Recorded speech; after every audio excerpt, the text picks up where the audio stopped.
నా పేరు రమణ. నేను ఎల్లమంద దళితులు అంటే పాపకు మాదిరి ఏం జరిగింటే అన్నను ఫోన్ చేసి రమ్మన్నాం. మేము మా భార్య అందరం మేము మా పిల్లలు మేము ఫోన్ చేసి అన్నం రమ్మన్నాము. భాస్కరెడ్డి ఆడికి వచ్చినాడు. మమ్మల్ని అడిగినాడు ఏం జరిగింది ఏమైనా విచారిస్తున్నాడు. మేము చెప్పినాము జరిగిన సంగతి అన్నయ్య మారి జరిగింది, వేరే వాళ్ళు ఎవరో తెలియదు కానీ గుర్తు తెలియని వ్యక్తులు పాపను మారి చేసినారని చెప్పినాము.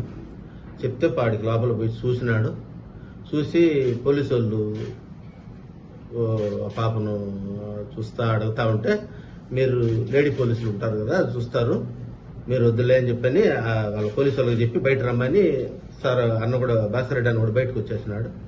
బయటకు వచ్చి మళ్ళా మీడియాతో మాట్లాడేటప్పుడు కూడా అన్నాడు, రమణ ఈ మాదిరి ఆడపాప విషయం కదా చూసుకొని మాట్లాడంటే కూడా లేదులన్నా ఆ పాపకు తగిన దెబ్బలు అవన్నీ చూసి నేను బాధపడి అన్న లేదులన్నా ఏమి ఇబ్బంది అయినా పర్వాలేదు కానీ వాడికి ఇట్లా చేసిన వాడికి మాత్రం శిక్ష పడాలి అని నేను అన్నతో కూడా చెప్పినాను. అన్న మీద కేసు కానీ నేను అటువంటి ఏమి పెట్టలేదు. కేసు పెట్టాల్సిన అవసరం లేదు. మా కోసం చూసేదానికి వచ్చి మేము ఫోన్ చేసి రమ్మని మళ్ళీ ఆయన మీద కేసు ఎందుకు పెడతాం? పాపం కదా అది మాకు. మేమెందుకు పెడతాము కేసు? ఊర్లో వాళ్ళందరూ మాకు వాడికి చూసేదానికి వచ్చినారు. ఏదో బిడ్డకి ఏదో జరిగిందంటే ఊర్లో వాళ్ళందరూ చూసేదానికి వచ్చినారు. వాళ్ళ మీద అందరి మీద కేసులు పెట్టారు అని ఇప్పుడు తెలిసింది. అందుకే నేను వచ్చి అక్కడ చెప్పడం జరుగుతుంది.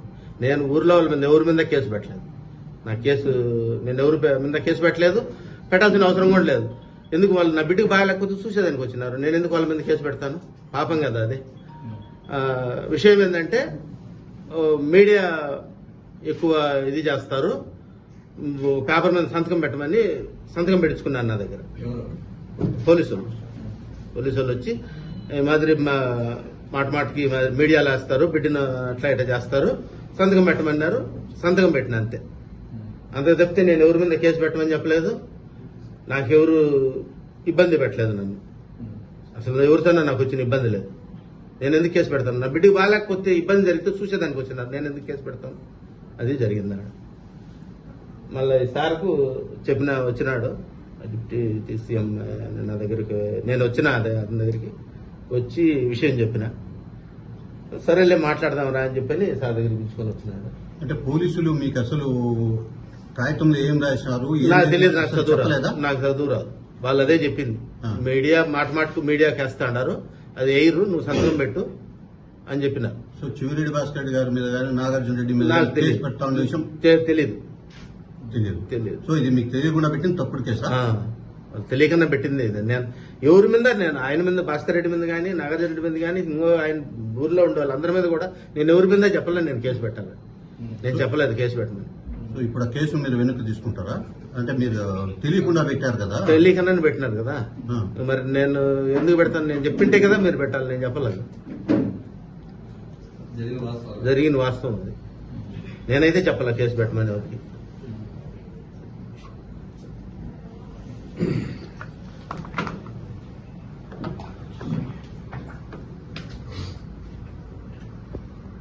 ఈరోజు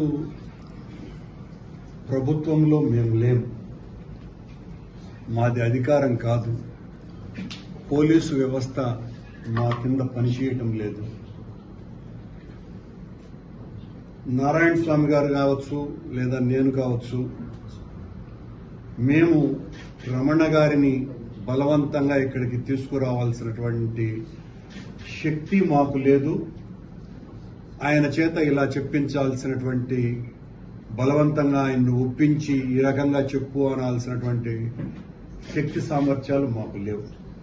కానీ రమణ గారు ఒక మానవతావాదిగా ఏదో జరుగుతోంది, ఓ తప్పుడు కేసులు నా చేత బనాయింప చేసినారు అని ఆయనకు తెలియవచ్చినటువంటి సమాచారం మేరకు వారి శ్రీమతి అరుణ గారు మా నాయకులైనటువంటి నారాయణ స్వామి గారి దగ్గరికి వెళ్లి ఇలా తప్పుడు కేసులు ఏదో పెట్టినట్టుగా ఉన్నది, నాకు ఏ రకమైనటువంటి సంబంధము లేదు అని ఆయనతో చెప్పటము, ఆయన వెంటనే నాకు ఫోన్ చేసి నేను వస్తున్నాను సార్ మీ దగ్గరికి అని రావటము, ఇదంతా కూడా జరిగింది. ఇప్పుడు మీరే రమణ గారి నోటి గుండానే వాస్తవం ఏంది అన్నది విన్నారు. రాష్ట్రంలో పరిస్థితులు ఏ రకంగా ఉన్నాయి, ఎంత దుర్భరంగా ప్రతిపక్షాల మీద దారుణంగా తప్పుడు కేసులు బనాయించేటువంటి ఆలోచనతో ఈ రకమైనటువంటి కేసులు పెడుతున్నారు అనటానికి రమణ గారి విషయం ఒక పతాక శీర్షిక, పరాకాష్ట.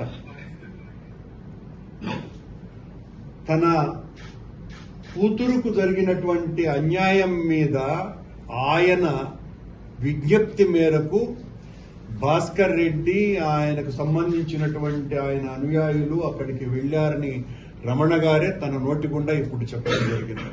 ఇక్కడ భాస్కర్ రెడ్డికి తానే పరిగెత్తుకు వెళ్లి అక్కడ ఏదో జరిగిందేనని, ఆయన ఏదో తప్పుడు ఆరోపణలు చేసినట్టుగా వచ్చినటువంటిదంతా కూడా అభూత కల్పన అని చాలా స్పష్టంగా తేలిపోయింది.